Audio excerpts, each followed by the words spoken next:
নমস্কাৰ, স্বাগতম জনাইছোঁ মমো ব্লগলৈ।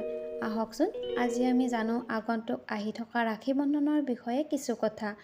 ৰাখী বন্ধন হৈছে ভাৰতৰ এটা উৎসৱ। হিন্দু, জৈন, শিখ আদি সকলোৱে এই ৰাখী বন্ধন উৎসৱটি পালন কৰে। হিন্দু পঞ্জিকা অনুসৰি শাওণ মাহৰ পূৰ্ণিমা তিথিত এই উৎসৱ উদযাপিত হয় আৰু এই দিনটোতে বায়েক অথবা ভনীয়েকে তেওঁৰ ককায়েক বা ভায়েকৰ হাতত ৰাখী নামৰ এডাল সূতা বান্ধি দিয়ে আৰু এই ৰাখীডালতে লুকাই থাকে মৰম, চেনেহ, ভালপোৱা আৰু মংগল কামনা। আৰু লগতে লুকাই থাকে দাদায়েকে নিজৰ ভনী বা বায়েকগৰাকীক আজীৱন ৰক্ষা কৰাৰ প্ৰতিশ্ৰুতি। কেতিয়াৰ পৰানো এই উৎসৱটি পালন কৰা হয় তাৰ বিষয়ে কোনো সঠিকভাৱে জনা নাযায়।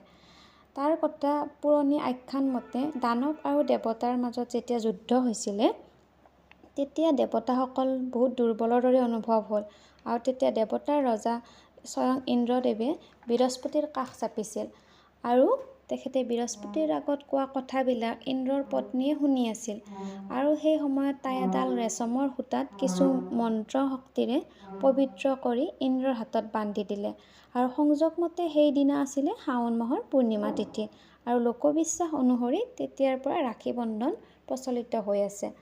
আকৌ তেনেকৈ মহাভাৰতত এটা আৰু আছে কাহিনী।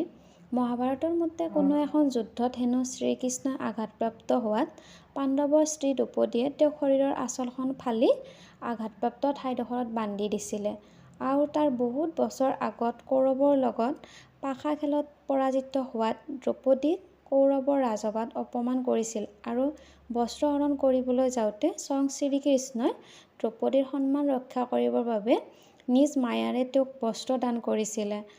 এজন দদায়েকৰ নিচিনা দ্ৰৌপদীক সেই সময়ত শ্ৰীকৃষ্ণই বচাইছিলে আৰু প্ৰবাদ মতে তেতিয়াৰ পৰা হেনো ৰাখী বন্ধন অনুষ্ঠানটো কৰা হয়।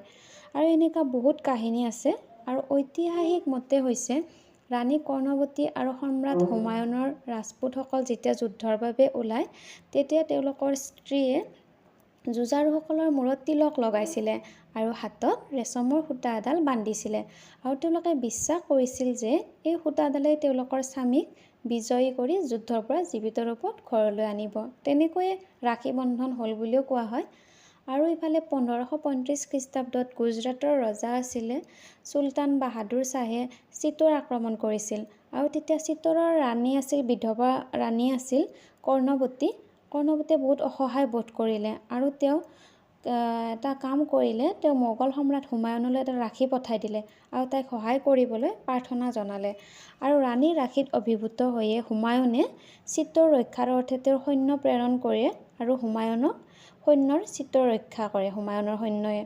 আৰু তেনেকৈ 326 খ্ৰীষ্টাব্দত মহামতী আলেকজেণ্ডাৰে ভাৰত আক্ৰমণ কৰা সময়ত আলেকজেণ্ডাৰৰ পত্নীয়ে পুৰু ৰজালৈ এডাল সূতা পঠাইছিলে আৰু তেওঁক অনুৰোধ জনাইছিল যে আলেকজেণ্ডাৰক যেন ক্ষতি নকৰে আৰু তেতিয়া সেই পুৰু ৰজাৰ হাতত বন্ধা ৰাখীডালক সন্মান কৰি আলেকজেণ্ডাৰক জীৱন দান দিছিলে আৰু তেনেকৈ লোকবিশ্বাস মতে এই পবিত্ৰ ৰাখী বন্ধন প্ৰচলন হৈ আহিছে। আধুনিক কালত ভাৰত চৰকাৰৰ ডাক বিভাগৰ দ্বাৰা 10 টকাৰ এটা আকৰ্ষণীয় লেফাফা বিক্ৰী কৰা হৈছিলে আৰু সেই লেফাফাটোৰ মূল্য আছিল 5 টকা আৰু ৰাখীডালৰ মূল্য আছিলে 5 টকা। ৰাখী উৎসৱত ভনীয়েকে নিজৰ ককায়েকলৈ 5 টকালৈ 50 গ্ৰামলৈ ওজনৰ ৰাখী পঠিয়াব পাৰে আৰু এই সুবিধাটো আছিলে ৰাখী বন্ধনৰ সময়ত। আজিকালিতো ইণ্টাৰনেটৰ যুগ, ইণ্টাৰনেটতো অৰ্ডাৰ কৰিলে য'ত যোন ভায়েক ককায়েক বাহিৰত থাকিলেও এইটো অৰ্ডাৰ কৰি দিয়া হয় ডিজিটেল ইণ্ডিয়াৰ যুগত। আৰু আজি মোৰ ভিডিঅ'টো আছিলে আগন্তুক আহি থকা পবিত্ৰ ৰাখী বন্ধনৰ ওপৰত চমু আভাস অকণমান তাৰে চেষ্টা কৰিলোঁ আৰু আগতীয়াকৈ ৰাখী বন্ধনৰ শুভেচ্ছা জনালোঁ। যদি ভিডিঅ'টো ভাল লাগে লাইক কৰিব, শ্বেয়াৰ কৰিব। Thank U.